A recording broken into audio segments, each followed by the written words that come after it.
Olá, sejam todos muito bem-vindos a mais um episódio do programa Gestão da Água no Brasil, História e Histórias. Eu sou Paulo Paim, um dos apresentadores do programa. Olá, eu sou a Mônica Amorim. Sejam muito bem-vindos ao episódio de hoje, o nosso 10º episódio. Um bom motivo para a gente comemorar. Você que está nos ouvindo ou nos assistindo, deixe seu like, se inscreva no nosso canal. E se você se preocupa com a disponibilidade e a qualidade da água, divulgue este conteúdo. Eu tenho certeza que você conhece alguém que atua na área, se interessa e gosta de estar bem informado sobre a gestão de recursos hídricos no Brasil. Esse programa integra um projeto mais amplo, o Água de Todos, que nós criamos, né, a Mônica e eu, com o objetivo de, digamos, socializar as coisas que nós já aprendemos sobre gestão de recursos hídricos. E, por outro lado, que é o que esse programa se oportuniza, continuar aprendendo, né? Os 9 anteriores episódios que nós gravamos, você já aqui nos acompanha já sabe que se aprende muito. Hoje, neste episódio, nosso assunto será a água na cadeia produtiva. Para falar sobre este assunto tão importante e talvez ainda pouco compreendido, nós recebemos o professor Guilherme Marques. Guilherme, seja muito bem-vindo ao Águas de Todos. Muito obrigada por aceitar nosso convite e contribuir com a gestão da água no osso. Nós estamos muito curiosos para ouvi-lo sobre o tema água na cadeia produtiva e para saber a sua opinião sobre o entendimento que as pessoas que atuam na área têm sobre este assunto. Como já é praxe, né? Nós começamos perguntando para os nossos amigos entrevistados quem é o Guilherme Marques. Conta aí um pouquinho da tua história e como é que tu, né, chegaste à condição de um professor emérito aí que mexe com água, com recursos hídricos, enfim. Conta para nós. Ok, bom pessoal, inicialmente gostaria de agradecer imensamente aí pelo convite, é uma satisfação muito grande poder estar aqui com essa conversa, contribuir aí para a discussão desse assunto. Gostaria também de parabenizá-los aí pela iniciativa, a gente precisa muito de iniciativas dessa natureza, justamente para poder popularizar a ciência, mostrar o que a gente tem feito, né, até próprio dentro da universidade, e de que forma que isso é importante para a sociedade. Então, é uma satisfação muito grande, agradeço aí novamente o convite. Bom, sobre mim, eu sou um profissional apaixonado pela área, eu acredito que o nosso trabalho, em qualquer área que a pessoa esteja atuando, no fim do dia, no fim do ano, no fim da nossa carreira, ele tem que, de alguma forma, ser transformador na vida das pessoas. Eu me formei em engenharia civil, trabalhei em algumas áreas, no início, normalmente mais um pouco na área de construção, projetos, orçamentos, um pouco de construção pesada, e acabei, mais ao fim do curso, eu acabei me interessando mais pela parte de hidráulica. O meu pai é engenheiro agrônomo, e a vida inteira eu acompanhei ele em alguns trabalhos, e eu cresci tendo bastante esse contato com a questão de água, irrigação e a importância disso. E no fim eu acabei indo fazer, quando eu me formei, eu queria dar uma guinada ali, mexer com outra coisa, aprofundar um pouco mais os estudos, e fui fazer mestrado lá na USP, em São Carlos. Foi quando a primeira vez eu tive contato com as questões envolvendo gestão e alocação, especialmente a alocação da água, e eu fiquei realmente fascinado com aquilo. Terminei o mestrado, tinha algumas ofertas de emprego, mas apareceu a oportunidade para ir fazer doutorado fora do país, e eu abracei aquilo. E aí eu já tinha tido contato com a parte de gestão, alocação, alguns métodos, especialmente a parte de modelagem.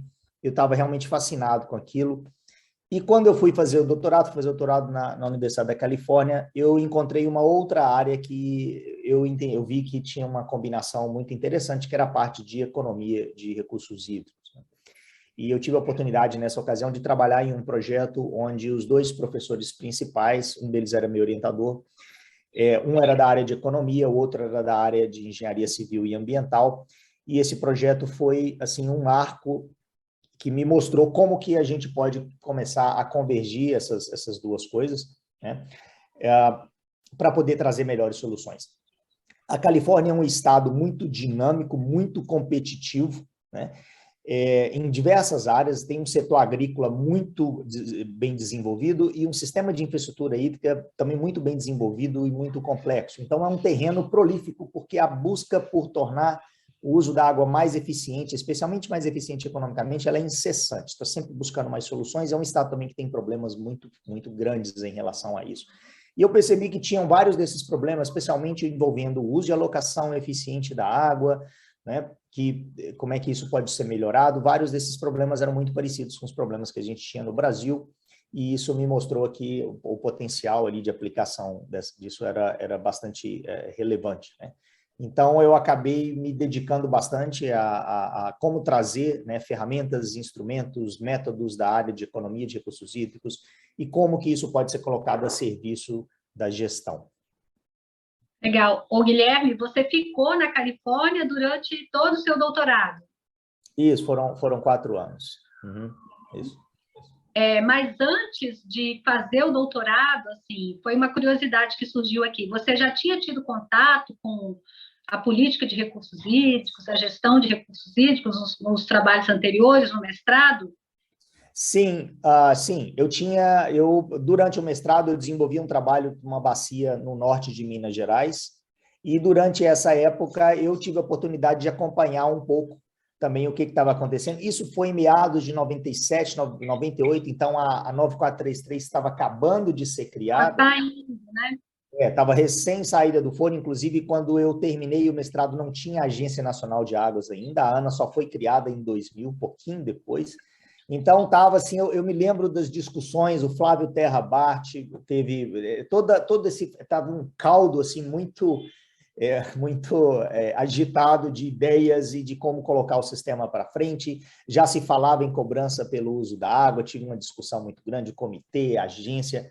Então, foi uma época bastante agitada. Eu lembro que as próprias discussões que tinha no simpósio de recursos hídricos, eu lembro que um dos primeiros que eu participei em Vitória, era um momento em Vitória. Isso, foi em Vitória, deve ter sido em 90 e...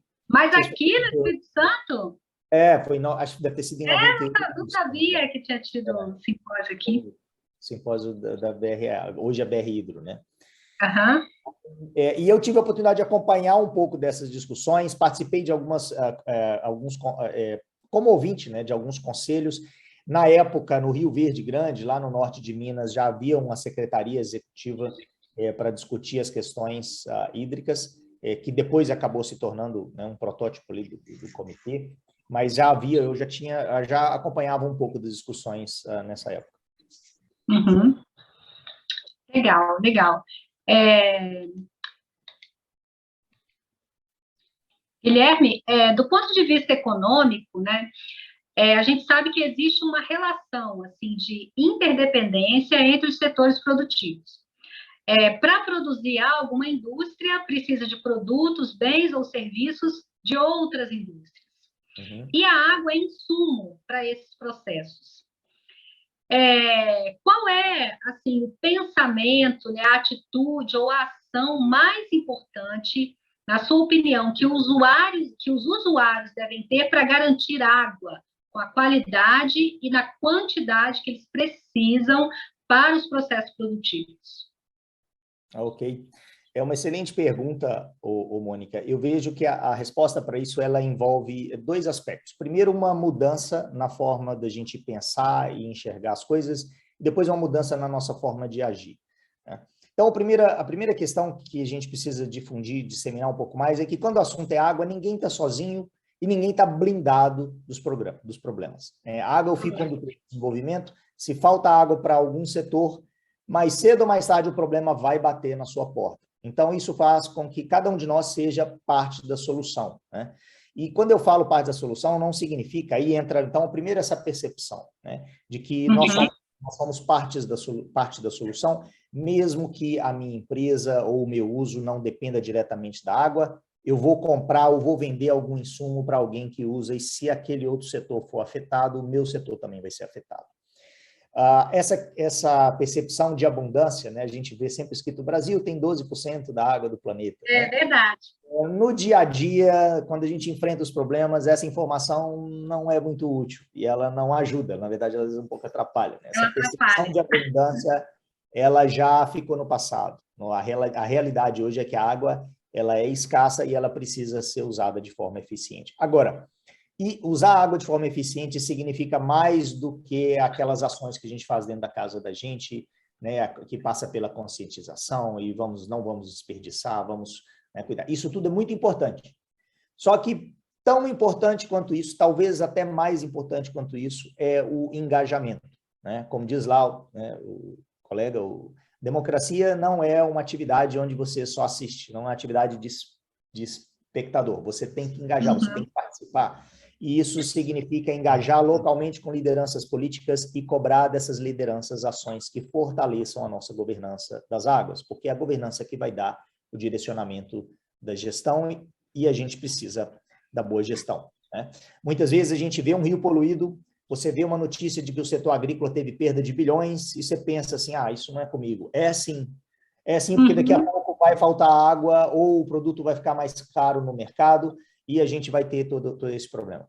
E a gente percebe uma dificuldade ainda no Brasil, a gente percebe que a gestão de recursos hídricos ainda não está no radar das lideranças políticas, o foco tem sido em ações pontuais, muitas vezes procura uma solução mágica, não tem solução mágica, existe um trabalho de formiga ali de construir a gestão.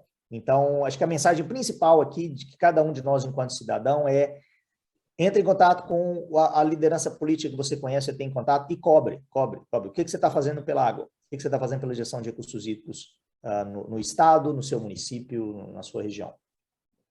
Guilherme, você começou a responder a pergunta dizendo uma frase assim, todos somos parte da solução. E eu ia te perguntar assim, se você com isso estava se referindo apenas aos usuários, por exemplo, aos usuários da indústria, né, que utilizam a água no processo produtivo, ou se você estava se referindo a qualquer pessoa, né, a qualquer cidadão. No finalzinho da sua resposta, eu fiquei com a impressão que você estava se referindo a qualquer cidadão. É isso mesmo? É isso aí, é isso mesmo. A responsabilidade de todos nós. Nós temos que, se eu sou um usuário, seja um usuário doméstico ou um usuário dono de uma indústria, ou de uma fazenda, ou de uma produção, eu tenho uma responsabilidade em buscar usar os métodos mais eficientes possível. Muitas pessoas que atuam no setor produtivo já fazem isso, já buscam isso, né? E a gente precisa, então, continuar avançando e também fazer esse engajamento, essa cobrança das lideranças políticas. Antes de a gente continuar, 2 comentários aí, Guilherme. Primeiro, democracia dá um trabalho danado mesmo. Sabe, não dá para ser democracia de forma passiva, tem que entrar, não tem como escapar. A outra é um comentário interessante, né, que eu tive a oportunidade em um dos milhares de eventos que eu fui ao Nordeste, eu estava na presidência da AGERN quando aconteceu isso, e lá eu vi um ditado, né, que o pessoal do Nordeste usa, que é alguma coisa parecida com a memória da seca acaba, né, na primeira chuva. Eu lembro de você falando isso. A primeira coisa que a chuva lava é a memória da seca. Isso, é a memória da seca. Por que me pareceu isso perfeito, assim, né? Porque é isso mesmo, né? O ambiente político, né? Tu, como professor, enfim, nós, como profissionais aqui do lado de fora da universidade, enfim, a gente é obrigado a tratar do assunto o tempo todo, né? Então, parece que é simples ficar refletindo sobre isso. O ambiente político reage, né, O termo é esse mesmo, reage quando tem estiagem, reage quando tem inundações, enfim. Talvez essa seja a grande realidade, né, a ser mudada. Mas vamos voltar um pouquinho aí à questão do setor, da cadeia produtiva. Ano passado, né, em 2021, o IBGE realizou um mapeamento do uso da água na cadeia produtiva brasileira, certo?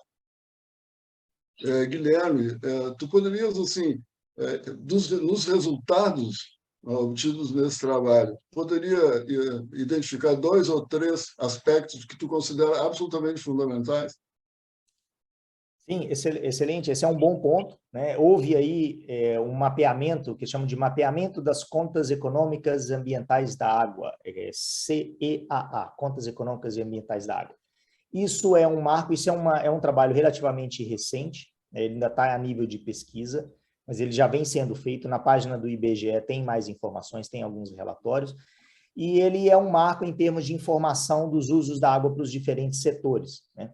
É a partir desse mapeamento que a gente está conhecendo melhor como cada setor usa água e qual a relação do uso com o valor, né? Por exemplo, tem um indicador lá bastante interessante, que é o indicador de intensidade hídrica.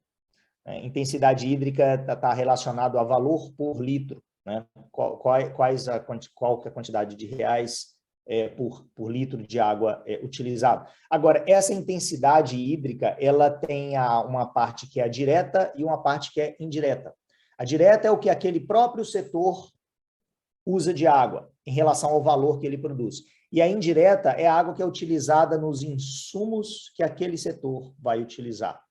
Então, isso é muito interessante, porque a gente vê, pela distribuição dos setores, tem setores onde uma grande parte da água é indireta, ou seja, ela é utilizada por outros setores para produzir insumos que vão ser processados para aquele setor. Então, se eu tenho uma indústria, por exemplo, de massa de tomate enlatada, eu vou gastar água para produzir aquela massa de tomate, para lavar a latinha, para fazer todos os processos, mas a água que é utilizada pelo setor agrícola para produzir o tomate, ela vem como intensidade hídrica indireta.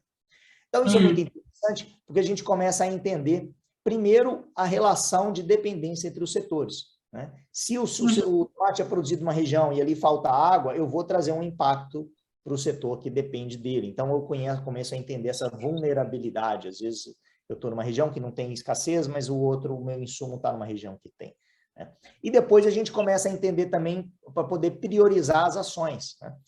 Não adianta muito eu colocar muito esforço para reduzir, aumentar a eficiência se a intensidade direta ela é pequena, porque a maior parte da água está sendo consumida nos insumos. Então, isso nos dá uma ideia dessa distribuição, né? O que acontece com a água, né? A outra questão importante é a relação do valor econômico, né? A água traz valor econômico para a sociedade, não só a água, mas à medida em que a água traz, a gestão também traz, né? A gente costuma comentar que a gente sabe que a gestão ela custa dinheiro, né? Fazer todo esse trabalho de gestão, desde o monitoramento, projetos, pagar o salário dos técnicos, né? Fiscalizar, etc., fazer os estudos, tudo isso custa dinheiro, mas mais caro ainda é o custo da gente não fazer a gestão, né? Quanto custa não fazer a gestão? Esse custo ele é gigantesco, né? Vários dos impactos que a gente tem agora só no Rio Grande do Sul, impactos diretos na agricultura por causa da estiagem, especialmente a agricultura não irrigada, foi 36 bilhões de reais, né? Aí a pergunta é, em que parte isso poderia ser atenuado se nós tivéssemos um plano de contingência e resposta contra a seca, né? Talvez a gente não ia ficar livre de toda essa perda, mas com certeza uma parte ali a gente consegue cortar. Então, a água tem valor econômico e a gestão também traz valor econômico, porque ela ajuda a gente a poder utilizar a água de forma mais eficiente. Esse valor foi medido aí, né? Uma parte lá dos resultados mostra que para cada... foram 6,3 litros de água para produzir R$1 de valor adicionado bruto. Então, essa já é uma informação interessante para mostrar como é que a relação da água com o valor. Essa contabilidade desse sistema, né, das contas econômicas, também permitiu a gente conhecer os fluxos de água do meio ambiente para o sistema econômico. Então, a gente tem uma relação aí de dependência. Então, esse é um ponto importante. A gente, na área de engenharia hoje, já percebe que, ok, nós dependemos do meio ambiente para nos fornecer essa água, isso vem na forma daquilo que a gente chama de serviços ecossistêmicos. Uma parte desse serviço a gente consegue até valorar, outra parte ela é intangível, né? Então, a gente consegue entender os fluxos de água do meio ambiente para o sistema econômico, os fluxos de água dentro do sistema econômico, igual esses que eu comentei, dos indireto e direto, e depois os fluxos de água do sistema econômico para o meio ambiente. Esses também são importantes porque eles trazem, muitas vezes, impactos ambientais, né? Então, isso são indicadores úteis para a gente conseguir avaliar, por exemplo, onde e se nós estamos nos tornando mais eficientes no uso da água. Isso é um dos objetivos da gestão, né? E quando eu falo em eficiência, eu estou dizendo conseguir produzir mais por menos, ou usar menos metros cúbicos de água para cada real de valor produzido, né? Então, esses indicadores são bastante úteis justamente para isso, para a gente saber se nós estamos nos tornando, de fato, mais eficientes, né? Um outro útil aspecto bastante interessante disso é conhecer de onde vem essa água, né? E aí, talvez vocês vão ficar até surpresos, eu fiquei surpreso, pelo menos quando eu vi, porque 88,5% da água não vem dos rios, nem dos lagos, nem dos aquíferos, mas sim do solo. É o que a gente chama de água verde. É a água que está armazenada no solo e é utilizada pela planta, né? Aí fala assim, tá, mas onde é que entra a água do rio? Bom, quando eu irrigo, eu uso a água do rio para complementar a água do solo. Quando não tem água no solo, eu coloco mais água na forma de irrigação. E aí eu tiro a água do rio, do lago ou do aquífero, né? Mas o que isso nos diz é que essa água armazenada no solo, ela é o grande ativo que a gente tem para a sociedade. E aí isso traz uma importância muito grande para a gente entender as práticas de manejo que vão preservar esse solo e garantir essa capacidade de armazenamento, né? Então, isso mostra que a gente precisa de políticas que sejam integradas. Não adianta eu ter apenas uma política hídrica, eu tenho que ter uma política ambiental, uma política agrícola, e aí você pode expandir para a energética, e a política de recursos hídricos, tudo isso tem que estar coerente, porque eu não vou conseguir resolver o problema olhando apenas para um dos setores, né? O problema, o rio, na verdade, o que acontece no rio é uma consequência do que está acontecendo ali na bacia, né? E a maior parte da água é a que está no solo, né? Então, isso é muito importante. Guilherme, essa nossa conversa e a tua fala e o título, né, da própria conversa traz, né, e eu conheço pelo menos 2 órgãos gestores, né, no Brasil, ao qual tanto tive a felicidade e a oportunidade de dirigir, no Espírito Santo e no Rio Grande do Sul. Nem no Espírito Santo e nem no Rio Grande do Sul essas questões são tratadas como se faz gestão de água, né? E olha que eu estou partindo do princípio de que o que se faz no Rio Grande do Sul e no Espírito Santo está bom, né? Mas está bom, ok, mas está bom dentro de uma leitura clássica da gestão, porque nem lá nem cá, né, esses aspectos da inter-relação, por exemplo, entre né, a utilização de água dos produtos, o que é insumo, o que é produto final, inclusive bota em cima da mesa um outro paradigma da gestão de recursos hídricos, que é a bacia hidrográfica, né? Isso. Nós todos avançamos, né? Avançamos muito quando começamos não, vamos fazer. E aí os sanitaristas, eu inclusive, somos corresponsáveis, né? Porque no saneamento, a parte de esgotamento sanitário, a bacia hidrográfica é fundamental, né? Essa Exato. noção de bacia, né, das coisas que descem.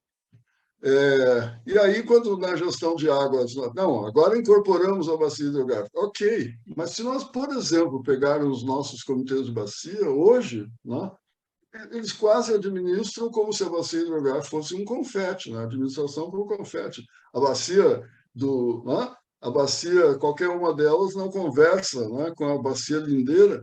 E será que né, a lindeira, você está falando é uma coisa que pode envolver uma gestão ampla mesmo, por exemplo, de um estado. E tem um outro aspecto importante, Pai, se me permite, é até bom para a gente esclarecer isso, né? A gente vê muito falando quando tem um programa de pagamento por serviços ambientais, né, o PSA, ou os projetos de revitalização, e aí você tem toda aquela preocupação com a nascente, né? Vamos cercar, vamos proteger a nascente. Sim, isso tudo tem que ser feito, isso é fundamental, porque a pior coisa que você pode ter é aquela água ser contaminada, né?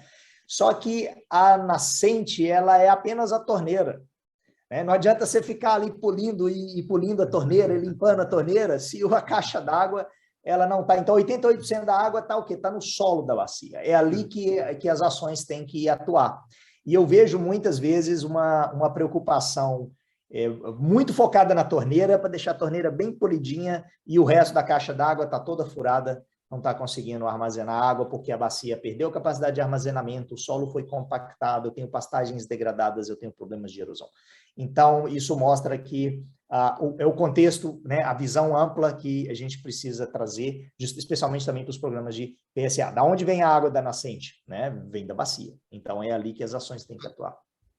Aqui nas nossas entrevistas, quem conta as histórias são os nossos entrevistados. Mas eu vou, se tu me permitir, eu vou contar uma historinha minha também sobre isso, que ocorreu lá no estado onde a Mônica mora, no Espírito Santo. E referente a essa questão das nascentes, né? No período que eu tive como presidente da GER, com aquela estiagem brutal, não sei o que, esses assuntos todos, né, vieram à tona. E um dos temas que veio à tona foi o trabalho produzido pelo Sebastião Salgado, né, e toda a sua equipe numa área lá do Espírito Santo, que realmente, assim, se mostrar como era antes e como era depois, a gente fica encantado, né?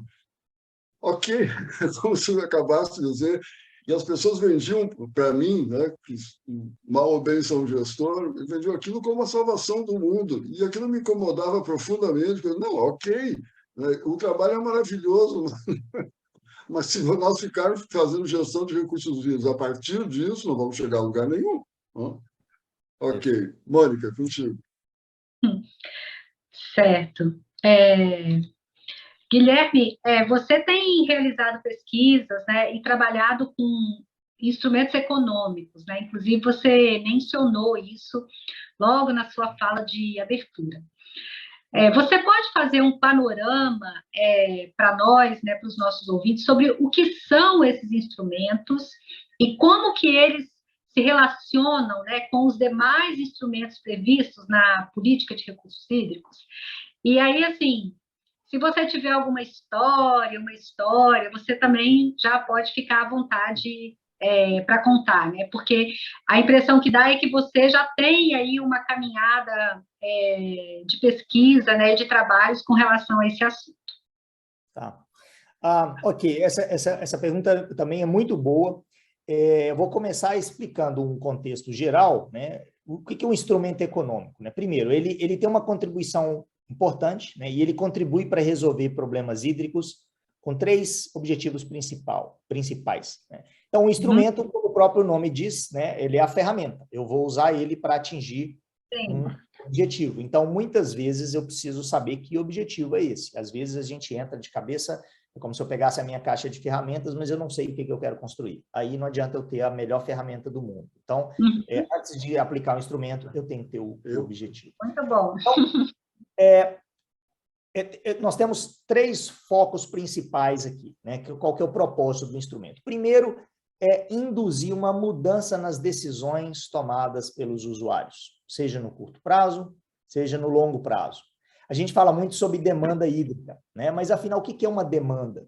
A gente fala assim, demanda, qual que é a sua demanda? Eu sempre pergunto isso para os alunos na sala de aula, né? Aí você pergunta, aí você fala quanto você paga pela água, aí fala, suponha que o preço da água aumenta, aí de repente vai falar, não, mas eu vou usar menos, então, mas qual que é a sua demanda, né? O que é uma demanda? Demanda é a consequência de decisões e escolhas feitas pelas pessoas, né? Você decide, tem uma parcela da demanda que é, de fato, o que a gente poderia chamar de um requerimento hídrico. É aquela água que eu uso para beber e para as necessidades fundamentais, né? Agora, muito da nossa água é fruto de outras escolhas, né? Eu posso decidir produzir esse produto usando esse processo, né? Eu posso produzir arroz irrigando com inundação ou irrigando com pivô central, eu posso produzir cimento usando um processo X ou um processo Y. Cada um demanda uma quantidade de água diferente, né?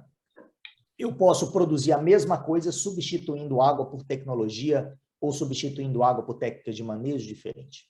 Então, isso são escolhas, né? Da mesma forma, numa área urbana, uma pessoa pode decidir escolher tomar um banho mais longo ou um banho mais curto, tomar 2 banhos por dia, tomar um banho só.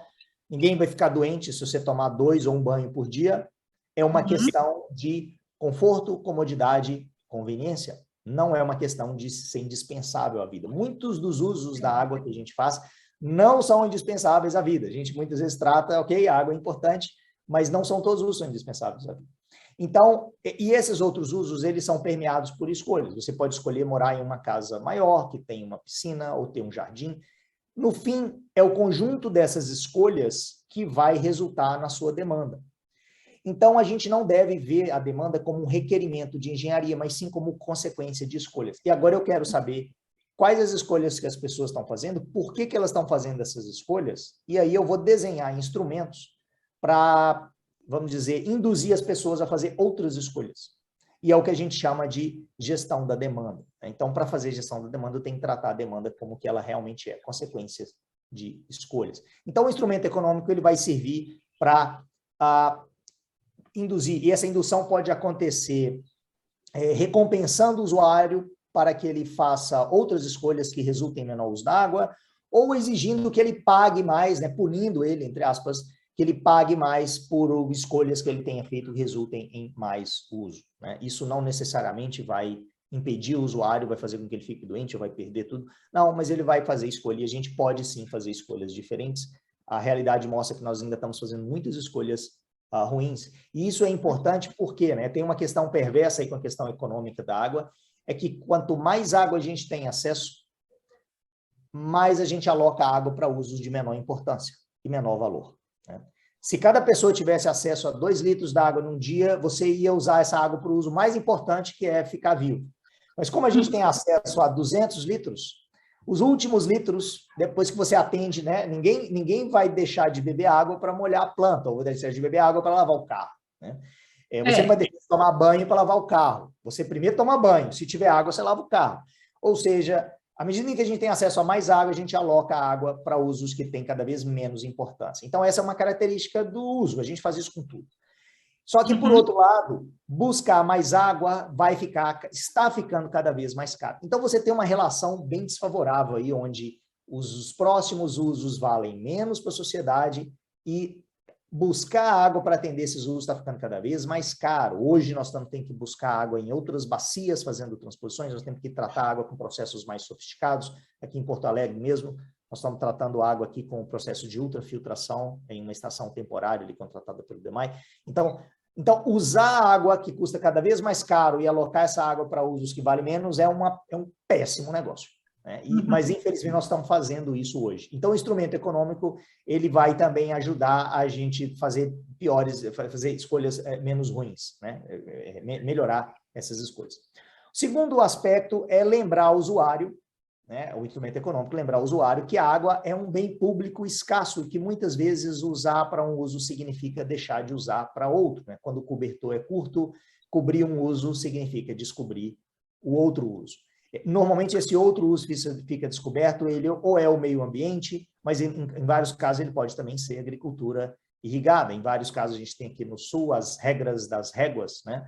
Quando o nível da água lá em São Leopoldo, no Gravataí, atinge um certo ponto, a captação a montante para usos como irrigação, ela entra em regime intermitente. Isso pode trazer um impacto para a produção? Depende, pode ser que sim, né? E aí, na outra ponta, quem está usando a água e para que eu estou usando aquela água, né? Ou seja, o usuário urbano, muitas vezes, ele não percebe essa perda que está acontecendo, né? Então, isso fica difícil. Como é que eu vou gerenciar um recurso escasso se eu não estou sinalizando, se eu não estou mostrando para o usuário que para que ele ter aquela água naquele momento na cidade, alguém teve que desligar, alguém ficou sem água, ou foi o meio ambiente, ou foi algum outro uso. Então, nós precisamos sinalizar, né, cabe ao instrumento econômico aí, sinalizar esse valor para os usuários, para que isso contribua para que a alocação da água seja feita para uso de maior valor. No momento em que você está usando a água que era de uma cultura que deixou de ser irrigada, você não vai desperdiçar essa água, você não vai usar essa água para lavar carro, você não vai usar essa água para lavar passeio, porque não faz sentido, né? Então, esse objetivo também ajuda o outro que eu falei. E, por último, mas também não menos importante, fazer gestão custa dinheiro, né? Eu falei, não fazer custa muito mais, mas a gente tem que ter recursos, né? E o instrumento econômico também pode contribuir para assegurar recursos importantes para cobrir alguns desses custos, né? Então, alguns exemplos aí de instrumentos, nós temos as cobranças pelo uso da água e lançamento de efluentes, programas de pagamento de serviço ambiental, outras taxas e subsídios. É impressionante, né? Bom, em primeiro lugar, eu tenho absoluta certeza, né, que esse programa, quando, né, colocado à disposição da sociedade, enfim, das pessoas que tiverem curiosidade, vão ajudar em algo importante que tu já falaste, né, que é de popularizar o saber produzido dentro da universidade. E aí, de novo, né, como eu estou do lado de cá, né, dificilmente no cotidiano de um órgão gestor de recursos hídricos neste país, eu não vou dizer todos, porque eu não conheço todos, né? Mas os que eu conheço certamente, e outros que eu nunca tive o prazer de trabalhar, mas que também conheço, este assunto, né, de estudar o perfil da demanda não rola. Não rola. Isso não rola. E só rola, às vezes, como outra questão que tu já falaste, nós já conversamos aqui também, né? Como reação a um evento crítico, por exemplo, né? Uhum. E aí Quando vem de ele novo, acontece. né, as palavras, né? Eu tive a oportunidade aqui no Rio Grande do Sul várias vezes para os nossos gestores políticos, né? Quando vem a estiagem, então nós vamos enfrentar a estiagem. Pessoal, estiagem, vamos, né, vamos fazer uma pesquisa aí estatística. Estiagem tem todos os anos, de ano em ano, um ano sim, outro não. Estiagem é estiagem. Não se enfrenta estiagem. O pessoal do Nordeste já aboliu essa palavra há muito tempo, né? A pergunta é como é que se convive com a estiagem? Isso, a simples troca de palavras já nos leva a, né, por exemplo, refletir sobre o que tu acabaste de falar sobre a utilização dos instrumentos econômicos, que é mais do que simplesmente discutir se eu vou pagar 10 reais ou eu vou pagar R$1.000, sabe? É muito reducionista o cotidiano da gestão da água nesse país, não é, Guilherme? Isso, e um aspecto importante, bem complementando aí, você falou muito bem, é que as ações que nós devemos fazer, que vão dar, de fato, mais resultados, são as que nós fazemos antes da estiagem. Nos anos normais que nós temos que desempenhar as ações que vão trazer o maior impacto, né? É ali que eu tenho que reforçar a minha casa para quando vier o vendaval. Quando vier o vendaval, não adianta eu querer pregar e reforçar a minha casa, porque não vai dar. Ali eu vou apagar incêndio, né? Eu vou fazer gestão de crise. Agora, antes da tormenta, que eu tenho que construir o reforço, né? Então, a gente tem que colocar em prática aí monitoramento, planos de resposta e contingência. Agora, recentemente, eu vi a notícia de que começaram a ser implementados no primeiro plano de resposta e contingência de seca em Quixeramobim, lá no Ceará. Então, isso a gente precisa ter um desse aqui também para o Rio Grande do Sul, né? Um plano de resposta e contingência. E um aqui para o Espírito Santo. Também, esse né? Tá bem, a gente faz um para o Espírito Santo também. Tá bom. Guilherme, tu é professor da Universidade Federal do Rio Grande do Sul, tu é professor do Prof. Água, tu dá curso na ANA, tu participa né, representando a universidade de comitê de bacia, tu participa de Câmara Seca, enfim, né, tu tem uma participação bastante ampla aí na gestão das águas aqui no estado e no país. Em primeiro lugar, óbvio, né, te cumprimentar, né, isso a gente não, Guilherme Marques é daquelas pessoas, não pode morrer, Guilherme, entendeu? Tem que ficar aí passando de geração para geração. Então, em primeiro lugar, assim, um grande abraço nosso, porque, né, é uma atuação, é uma vida pública muito significativa. O segundo é uma pergunta pessoal, assim, como é que tu faz? Qual é a mágica que tu faz para ser eficiente e eficaz fazendo tudo isso? E já pergunto o terceiro logo, que é, Guilherme, uma curiosidade, assim, nós já perguntamos isso para Ana Rocha, que tu conheces, né, que trabalha no Prof. Água também na USP. Guilherme, como é que, na tua leitura, né, como é que os alunos, né, os nossos alunos, os nossos jovens estão enxergando, né, essas coisas todas da gestão, comitê de bacia, instrumento econômico, como é que está isso na tua leitura? Ok.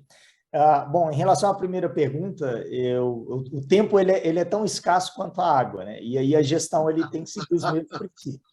Se é escasso, a gestão do tempo aí, né? Então, se é escasso, a gente não pode outorgar para os usos que não estão alinhados com os objetivos. Muito As outorgas de tempo, a gente tem que dizer não para muita coisa, o que às vezes é uma pena, tá? Porque agora mesmo me pediram para revisar um livro que ia ser publicado, esqueci o nome da editora, e infelizmente eu tinha que dizer não, porque eles me pediram 30 dias e não dá. Então, assim, bom, você tem que dizer não para muitas coisas, às vezes a gente aprende isso da pior forma possível, mas hoje esse é um ponto que eu levo bastante a sério, tentar fazer essa gestão para organizar o tempo. Agora, tem um ponto muito importante, né? A gente não faz nada sozinho. Eu tenho uma equipe fantástica trabalhando comigo, que são os alunos aqui do IPH, né? Eu vejo que hoje isso é um ponto importante, a gente conseguir organizar, motivar a equipe e mostrar para o pessoal que nós temos objetivos comuns e sonhos comuns, e esse trabalho em conjunto é que consegue multiplicar. Então, a gente tem uma equipe muito espetacular de alunos, de professores, tanto do IPH quanto do Brasil, do resto do mundo. Ainda mantém uma colaboração bem forte com ex-colegas de doutorado que hoje estão esparramados aí pelo mundo. E essa boa rede de colaboração, eu vejo que ela é fundamental para poder multiplicar o resultado e o alcance dos nossos trabalhos, né? Sozinho, a gente tem muita ideia que a gente acaba não conseguindo colocar em prática. Em relação à importância, eu vejo que essa percepção da importância, né, e potencial do instrumento econômico, ela ainda está crescendo. Eu vejo que ela ainda é pouca, ainda tem muito desconhecimento, mas o interesse está crescendo, está começando a gerar mais burburinho aí em relação a isso, pai. Mas ainda tem um trabalho grande aí.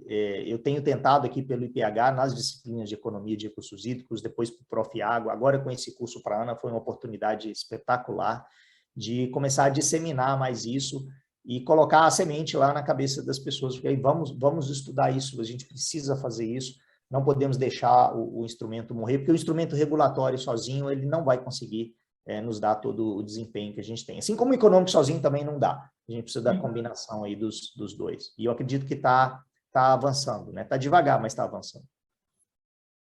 Você aceita um aluno novo, um engenheiro mais ou menos assim?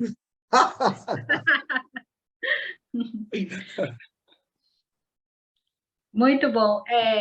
Guilherme, eu acho que também todas essas atividades que você exerce, né, e a priorização que você faz, né, para atender, né, não conseguindo atender todas as coisas, mas atendendo aquilo que você considera, de repente, mais importante, tem a ver com uma coisa que você falou no início, né, que é fazer um trabalho que seja transformador na vida das pessoas. Então, parabéns aí pela sua atuação nesses diversos contextos.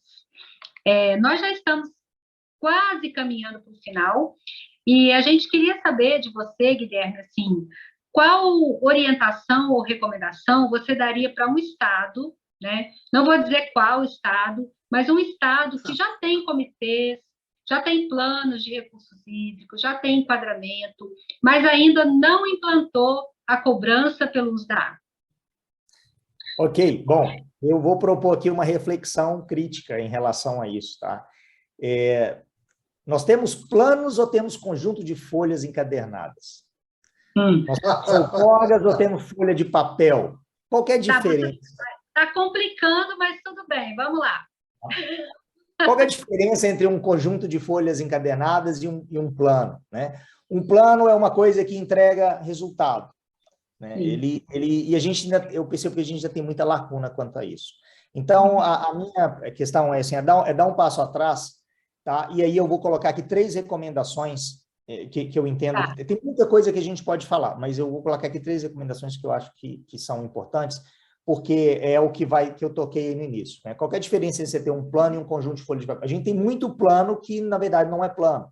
Houve ali muito esforço que tem que ser valorizado, tem que ser reconhecido, acho que quem trabalhou sabe, mas no final, por causa de lacunas de gestão, né, muitas vezes a falta de um apoio técnico executivo, né, ou a falta de um outro instrumento para poder implementar, ou a falta de comprometimento de alguém que devia financiar e acabou não financiando. Enfim, eu acabo tendo um plano que ele acaba não sendo implementado. Essa é uma lacuna muito forte no Brasil, ela já foi identificada em vários relatórios da OCDE, da Agência Nacional de Águas.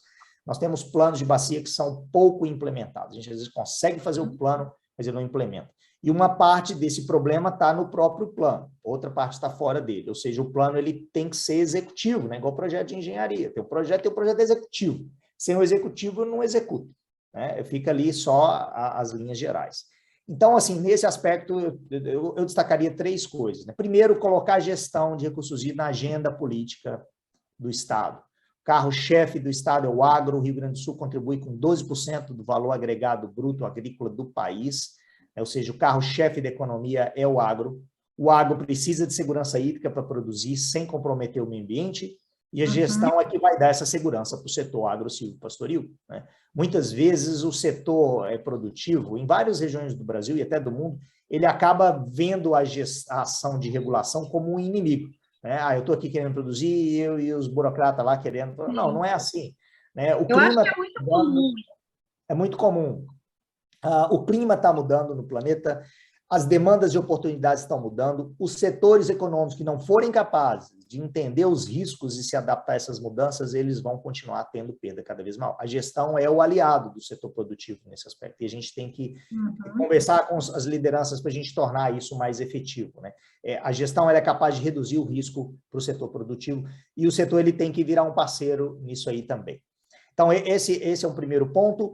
Segundo ponto, reforçar o corpo técnico do DRHS, isso aí o Paim conhece melhor que eu. Me parece sair um edital da Secretaria de Meio Ambiente agora para contratação, é importante. Tem hoje no DRHS um corpo técnico de altíssima qualidade, altíssimo nível, pessoal extremamente competente, só que é pouca gente, né? Tem que ter mais gente para poder executar e fazer as coisas, né?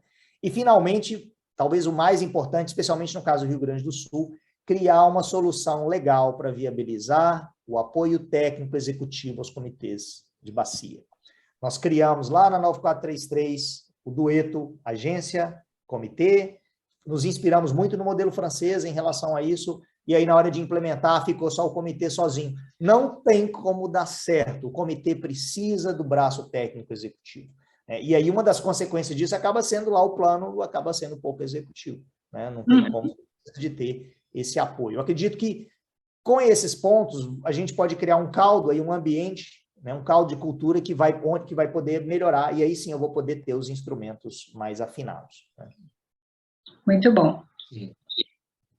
Guilherme, assim, tu usaste o exemplo do Rio Grande do Sul, mas também, se tu pegar essa, colocar no Espírito Santo, está valendo. Está valendo. O Rio de Janeiro não, São Paulo não, Minas não, mas tá. Paraíba hoje também não, mas colocar aí na maioria dos estados serve. Mas, de qualquer maneira, assim, todo mundo sabe, né, porque me conhecem há muito tempo, e tu também sabe que eu concordo 100%.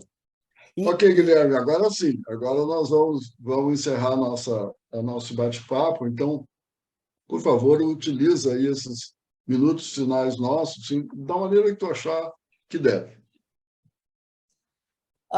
Bom, eu queria, de novo, reforçar aí, agradecer. A mensagem que eu deixaria para todo mundo é esse engajamento, tá? Igual o Paim comentou, acho que democracia é um trabalho constante, é um trabalho de engajamento e é lento, né? As melhorias, elas são lentas. Então, né, estudem, se engajem, conversem com as pessoas, a gente tem que cobrar para que essas coisas mudem, para que o efeito ocorra, e cada um de nós é uma parte aí dessa solução. Então, esse é o principal. Ok.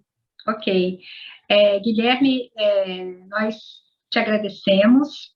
Muito obrigada mesmo por você compartilhar conosco aí sua experiência, seus conhecimentos, por ter aceitado o nosso convite. É muito provável que em breve venha um outro convite. E aí eu espero que esteja lá nas suas das coisas lá que você acha importante, né, que você gosta de fazer, tá? Foi excelente, né, conversar com você, aprender um pouco mais sobre esse tema da água na cadeia produtiva, sobre a importância dos instrumentos econômicos, ouvir as recomendações, né, que você apontou para nós. Então, muito obrigada mesmo por estar aqui conosco nesse episódio. Nós agradecemos também ao professor Valmir Júnior, Zulu, pelo apoio e por estar sempre aqui conosco. Pessoal, este é o programa Gestão da Água no Brasil, História e Histórias, ou como nós chamamos por aqui, Gestão da Água no Osso. Assista, participe, critique, elogie e divulgue.